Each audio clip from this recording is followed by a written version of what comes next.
Hi there everyone, this is Neil Wrighteter, also known as the Wax Whisperer. Thank you for tuning into my latest video. For anyone who doesn't know who I am, I'm a UK-based award-winning consultant audiologist and clinical ear care specialist. I specialise in the diagnosis, treatment and rehabilitation of people suffering from hearing loss and balance disorders. And also as a clinical ear care specialist, I specialise in the removal of impacted earwax, infected debris and discharge from the ear canal. This client attended with fully occluding dead skin, so keratin and earwax in the right ear. They also presented with a bit of otitis externa, which is a bit of eczema of the ear canal. So we're just at the entrance of the ear, and you will see during the course of the video that the patient also had quite a narrow ear canal entrance. And you'll see the technique I adopted to stretch open the ear canal to get access. We're just at the entrance of the ear canal, so we're quite lateral. You can see there's a bit of dead skin here. They had been using some hydrogen peroxide drops, and that type of drops can turn wax and dead skin into a mushy consistency. So I'm just using the Zollner suction probe to see if I can loosen this and elevate it from the posterior canal wall. But the wax was just a bit, the consistency wasn't right for suction at this stage. So I've gone in with an ear hook and I'm just trying to get in behind. You can see it is quite mushy, and for that reason it's just dissected it, it's just cut through, so it's not really removing it. So I believe now I'm going to use a Jobson horn, and it is a bit of a tight squeeze at the entrance, but we'll manage to get a bigger piece out there, and you can see it is just how mushy it is. Some of it has stuck to the base of the ear canal.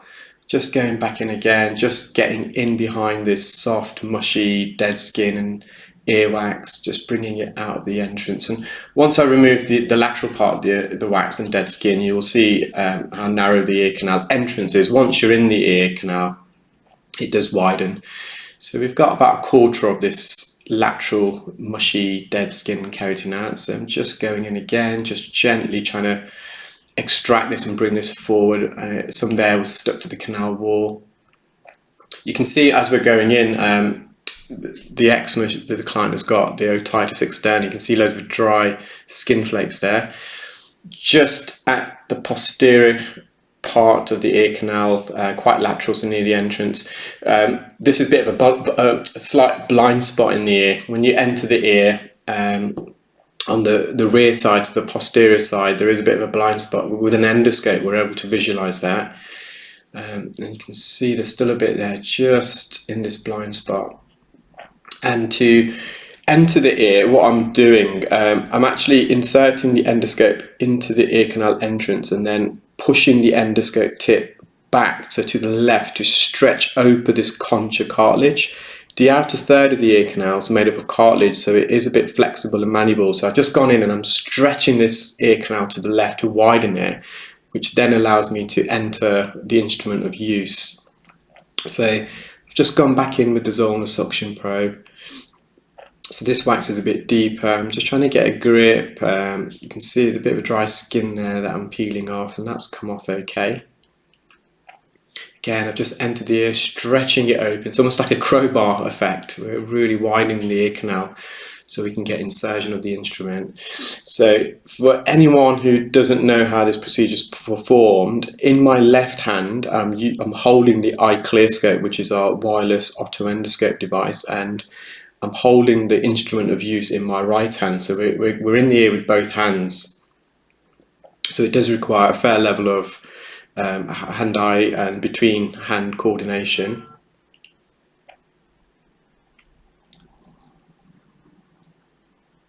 Again, you can see this bit of skin just to the right and to the top of the ear canal, so I'm just trying to bring down.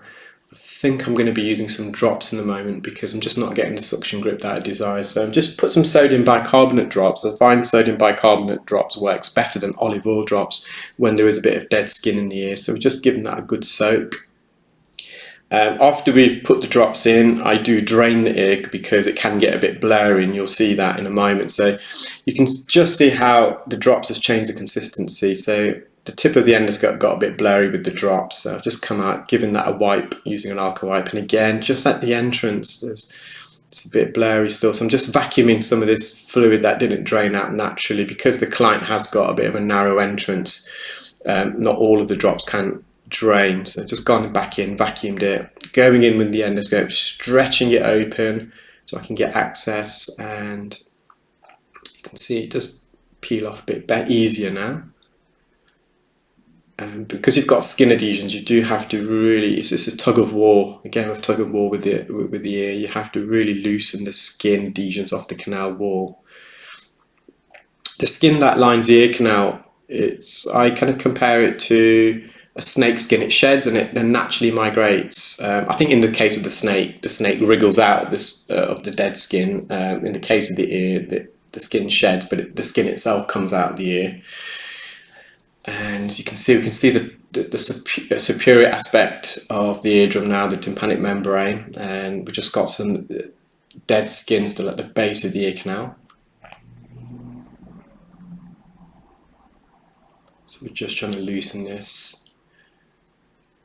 And because the entrance is a bit narrow, as we bring out some of the bigger pieces of wax and dry skin, it does get trapped and caught at the entrance, so hence why I'm trying to stretch the ear whilst I'm bringing the wax out, just losing a grip there. And we're just literally at the entrance, and you'll see it's a bit of a glare, and that's because we are near the entrance, and when the light shines so close to the flesh, you do get a reflection. Skin also can give a bit of a glare, and the endoscope needs to be that close because otherwise I'm holding it a free hand, there's no stability there, so we're trying to rest the endoscope on some part of the ear.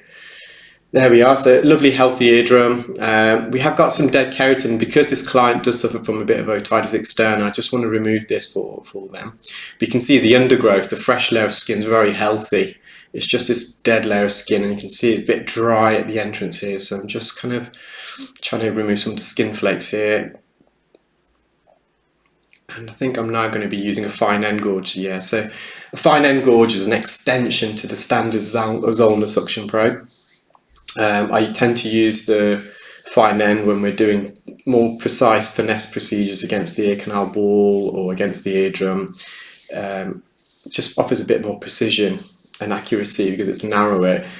It's also quite useful for skin. Skin can clarinet when you suction it. So clarinetting is when the skin starts flapping at the tip of the suction probe and it emits a very high frequency squeal. It can be almost deafening, not only for myself, who obviously therefore the patient also, because it's inside their own ear.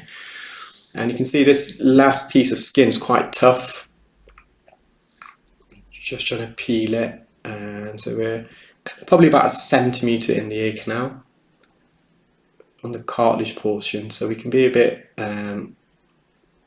not aggressive, but we can be a bit more forceful with this. Because the cartilage portion we can make contact with more often than not, and it's not uncomfortable with the patient. But the inner 2/3 of the ear canal, there's a thin layer of skin only coating the bone. That skin is 0.1 millimeters thick, whereas the cartilage aspect, the skin is a lot thicker. It's about 1 millimeter. And we're just trying to loosen this, and we're getting there.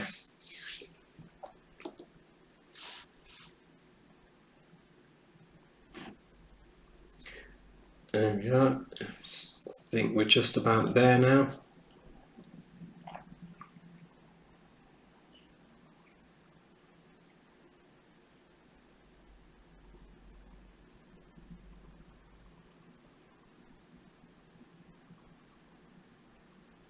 So I'm just going to mop up near the entrance. As I was bringing a lot of the dead skin and wax out, it was getting trapped near the entrance where it narrows. So I'm just going back with the fine end gauge. And there's all the contents. I hope you enjoyed that video, guys. If this is the first time you're watching my videos on YouTube, please do subscribe, select the bell icon so you'll get notified as and when I upload new videos. If you're watching on Facebook, similarly, follow the page. I hope you all have a great weekend, and I'll speak to you all soon. Thank you, bye.